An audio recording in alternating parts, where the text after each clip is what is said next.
Good afternoon, this is Martin from Auto Bay Direct. Just filming today to give a brief resume of the exceptional Golf GTD 3-door DSG that we currently have in stock. Now this is a quite exceptional example of the vehicle.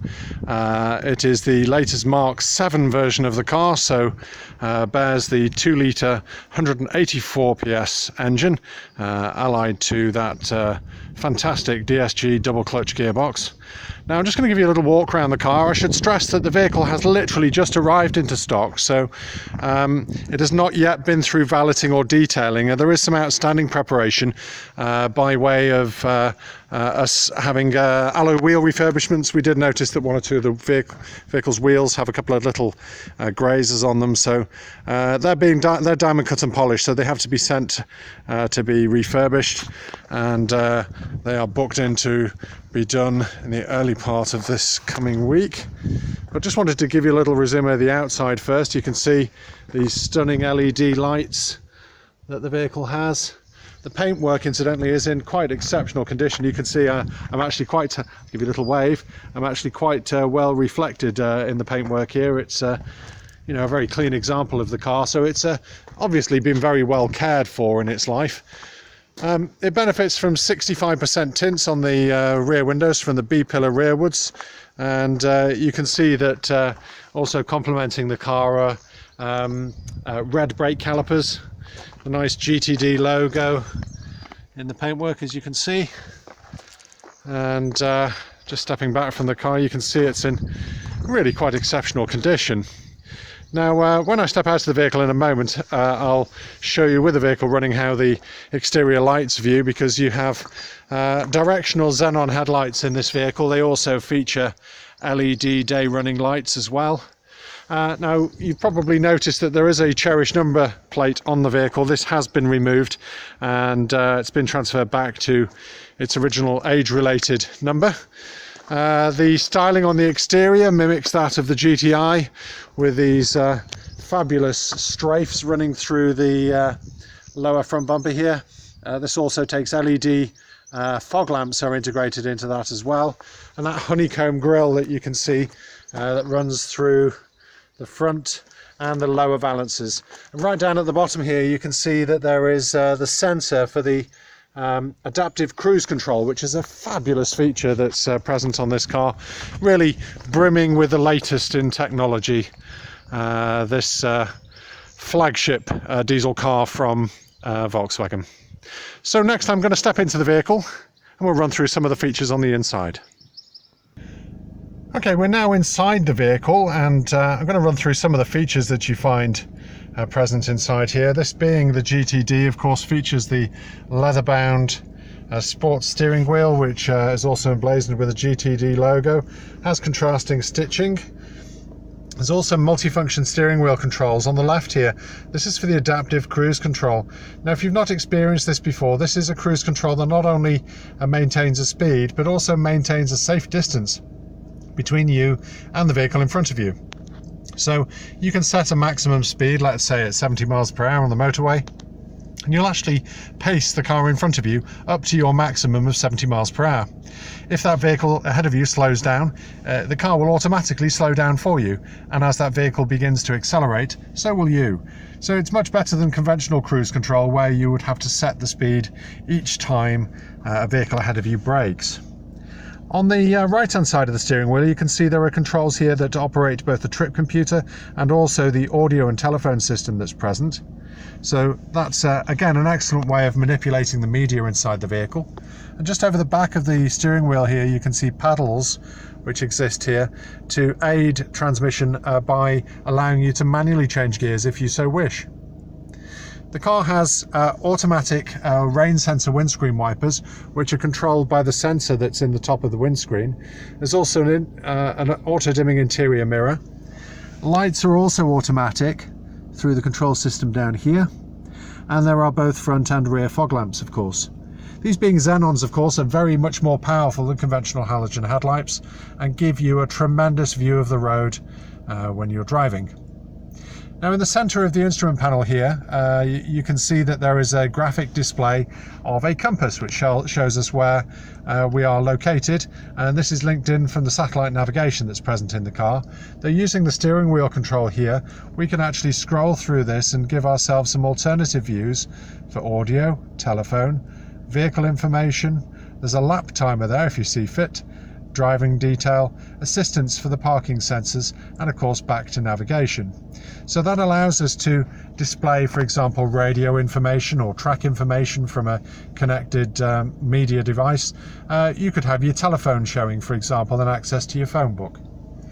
Over to the left you see there is the rev counter and also temperature gauge, and over to the right you can see that we have the speedometer and fuel gauge. The little green light you see is just signifying that we would need to press the brake before engaging any gears.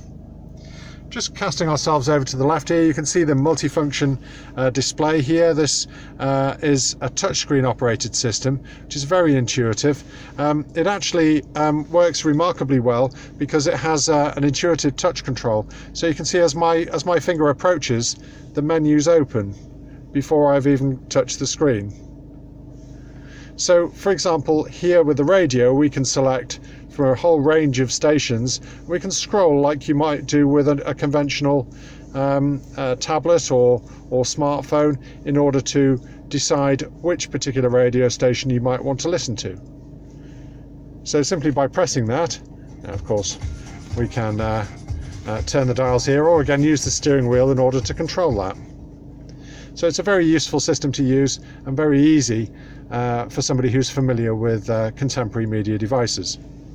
Now you can see we have buttons also here for media, so you can connect by Bluetooth, for example, and there are various other sources, for example CD, of which there is a single disc CD player inside the glove compartment. There's an SD card slot available. The second SD card slot is taken by navigation data. There's also a media input where you can actually plug in through an auxiliary socket. So it's very versatile in that sense. Below here you also have controls for the climate. This gives us two zones, so both driver and passenger have individual temperature controls, and it is also thermostatically controlled to allow temperatures to be maintained automatically. You can adjust speed and temperature of fans by manual control here. This also, incidentally, is very straightforward to use. Of course, simply turning dials in order to access those temperatures, and then simply press the auto button in order for the car to control that fan speed. Moving down here, we have the transmission. You can see there are some buttons on either side of the gear shift. Other than the conventional park, reverse, neutral, D and S is drive and sport. You can alternate between the two simply by pulling backwards on the gear knob whilst in drive, and it will alternate between sport and then pull back again. It self-centers once more to return to drive. You have buttons here. This lower one is for the parking sensors. So this also, when we press this, gives us a visual display on the screen as to how proximate any items or objects are around us. This engages each time we select reverse gear. There is also what's called parking assist. Now, parking assist is actually an aid to parking, where it will either bay park the vehicle in the supermarket, for example, or parallel park the vehicle between two other cars. This is something that we can demonstrate for you if necessary. You'll see also on this side we have a button here to disengage the start-stop functionality if you prefer that it wasn't turning the engine off at will, as it does, in order to reduce the emissions of the car. But we also have a driver profiler system. This button here allows us to select between normal driving modes, sport, or economical, or if you choose, you can also have an individual setting. This allows you to determine whether you want the vehicle to utilize the start-stop. It will also give you the opportunity of sharpening up the gear shift and throttle response, as well as weighting up the steering for a more sporty feel. Moving backwards from here, you can see also that there is an electronic handbrake. This is operational in just the same way as a conventional handbrake. Pressing down is the equivalent of putting the handbrake downwards, and this would then disengage the handbrake. Pulling up on the button would be the equivalent of lifting up a handbrake and therefore engage the handbrake for you. The auto hold function allows the car to automatically engage the handbrake every time you come to a standstill. That's very useful if you're travelling on steep hills or inclines. You can see here that the seats, which are finished in the very traditional VW GTI Jaccara cloth, this is a grey Jaccara in here as opposed to the red Jaccara that's more commonly seen in the GTI, and I think this is arguably a little more tasteful than that found in the GTI.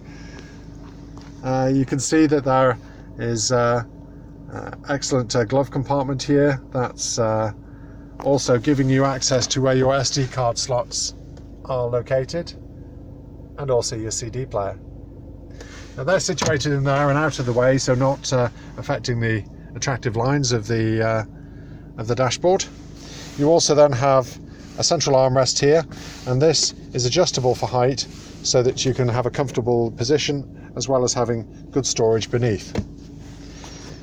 This centre section also hides some cup holders for us. So these two cup holders for the two front seat passengers also have grips within them in order to hold a cup of different sizes quite stationary. Finally, if I just look down into the footwell here, you will see that there are chrome finished pedals, which is a nice attractive feature to see. The car also has electrically operated door mirrors. These are also electrically folding. And also have little indicator slashes in the sides there, so you can see that that actually indicates to you when the car is turning, and you can see very much more clearly through those side view mirrors. Being a GT version of the vehicle, you have a black roof lining, which again is very stylish and keeping with its sporting intention. And of course 3 seat belts in the rear of the vehicle with a central armrest, and Isofix points in the 2 outer rear seats should you wish to fit a child seat. Rear seats are split and folding with a 60-40 split, and so therefore it remains incredibly practical even though you have a 3-door car. Right, I'll just step out of the vehicle and just show you some of the lighting features before we close. We're standing outside the vehicle once again. I just wanted to show you that LED lighting.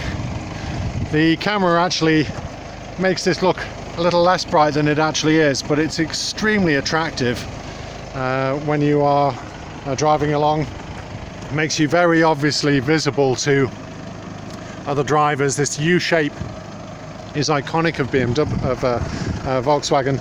I think they've tried to steal the idea with BMW with their latest 4 Series car, but I still think that Volkswagen have the edge in terms of their light styling. Also, you can see low down here we have the LEDs for those fog lights, and you can see xenon headlights present, which are once again very appealing and very useful when driving at night. I'll just briefly move around to the rear of the vehicle, and just to finish, show you those LED rear lights when illuminated. Again, very attractive, give excellent visibility for your braking intention, and obviously complement the car very nicely.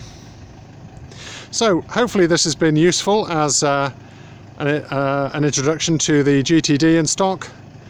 Please feel free to contact us directly on our email address, which is autobaydirect@gmail.com, or call us on 01704 551 999, and thank you for watching.